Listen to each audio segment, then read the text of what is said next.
দ্বিতীয় দিনের মতো সারা দেশের পাবলিক বিশ্ববিদ্যালয়ে চলছে শিক্ষক কর্মচারীদের অনির্দিষ্টকালের ধর্মঘট।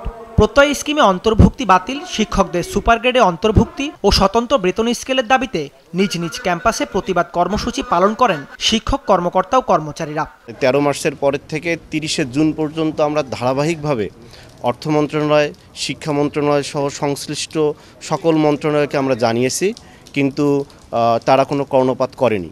না করার কারণে আমরা গতকাল থেকে অর্থাৎ 1 জুলাই থেকে আমরা সর্বাত্মক কর্মবিরতিতে যাচ্ছি। এখানে কোনো ক্লাস, পরীক্ষা, কোনো একাডেমিক কাজ সব কিছু বন্ধ আছে এবং এই শুধু এখানেই না, এটা সমস্ত বাংলাদেশের যেখানে গভর্নমেন্ট ভার্সিটিগুলো আছে সবাই একসঙ্গে ফেডারেশনের আন্ডারে আমরা প্রায় 56 ভার্সিটি একসঙ্গে প্রোগ্রাম করছি এবং সমস্ত বাংলাদেশের প্রোগ্রাম হচ্ছে এবং এই প্রোগ্রাম কিন্তু কন্টিনিউ করবে আমার দাবি পূরণ হওয়া পর্যন্ত।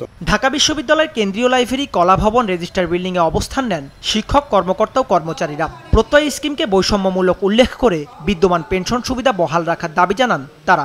প্রত্যয় যে স্কিম বলা হচ্ছে পেনশনের, মানুষ সুযোগ সুবিধা দিন দিনে বাড়ায়। আমরা স্মার্ট বাংলাদেশের দিকে যাচ্ছি, চতুর্থ বিপ্লবীর দিকে যাচ্ছি। কারণ আমাদের যদি মেধাবীদেরকে যদি ওইভাবে মূল্যায়ন না করা হয়, তাহলে এই দেশের কে ধারক হবে, বাহক হবে, ভবিষ্যতে কারা থাকবে এই দেশে?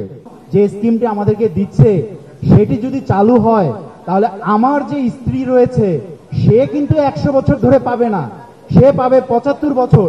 তাহলে বাকি 25 বছর যে তিনি বেঁচে থাকবেন, তিনি কিভাবে সংসার চালাবেন?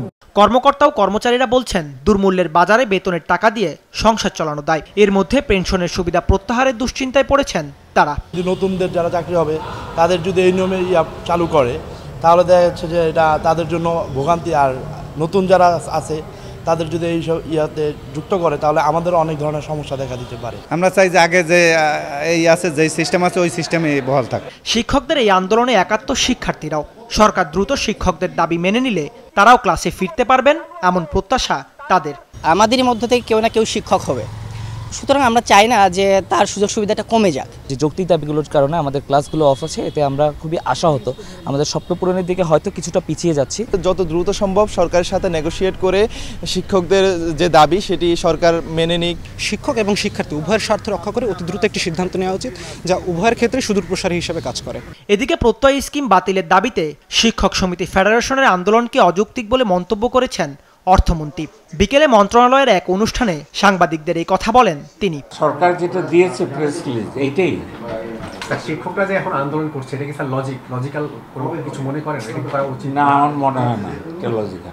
অর্থ মন্ত্রণালয় থেকে প্রত্যয় স্কিম প্রজ্ঞাপন জারির পর থেকেই এর বিরুদ্ধে সরব বিশ্ববিদ্যালয়ের শিক্ষকরা। এ দাবিতে সোমবার থেকে বিশ্ববিদ্যালয়ে ক্লাস, পরীক্ষা সহ দাপ্তরিক সব কার্যক্রম বন্ধ রেখেছেন তারা। দাউদ হাসান, মাছরাঙ্গা সংবাদ, ঢাকা।